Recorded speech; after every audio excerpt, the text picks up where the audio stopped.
আল্লাহ সুবহানাহু ওয়া তাআলার শুকরিয়া আদায় করে শেষ করতে পারবো না। এ কারণেই যে আল্লাহ সুবহানাহু ওয়া তাআলা আমাদেরকে যে পরিমাণ নিয়ামত দিয়ে রেখেছেন, আল্লাহ সুবহানাহু ওয়া তাআলা যে পরিমাণ আমাদেরকে নিয়ামত দিয়েছেন, আমরা যদি আল্লাহ সুবহানাহু ওয়া তাআলার শুকরগুজার নিয়ে বসে থাকি, তারপরেও তার শুকরিয়া আদায় করে আমরা শেষ করতে পারবো না। সম্মানিত মুসল্লিয়ানে কেরাম, আমরা আল্লাহ সুবহানাহু ওয়া তাআলার আবারও এ কারণে শুকরিয়া আদায় করছি যে আল্লাহ পাক সুবহানাহু ওয়া তাআলা বলছেন, আল্লাহ রাসূল সাল্লাল্লাহু আলাইহি সাল্লামও বলছেন যে এই শুক্রবার দিন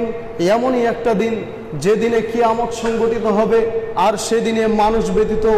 যত ধরনের প্রাণী রয়েছে, গর্তের ভিতরে পিপিলিকা, সমুদ্রের ভিতরে যে মাছ রয়েছে, সবগুলো সৃষ্টি মানুষ ব্যতীত আল্লাহর কাছে দোয়া করে, ইয়া আল্লাহ কখন জানি কিয়ামত হয়ে যায়, কখন জানি কিয়ামত হয়ে যায়। আর আমরা সেই দিনেই আল্লাহকে খুশি করার জন্য, আল্লাহকে রাজি করার জন্য, আল্লাহর সন্তুষ্ট লাভ করার জন্য, আল্লাহর ডাকে সাড়া দিয়ে আমরা তার ইবাদত করার জন্য এই মসজিদে অবস্থান করছি এবং খুতবা শ্রবণ করছি।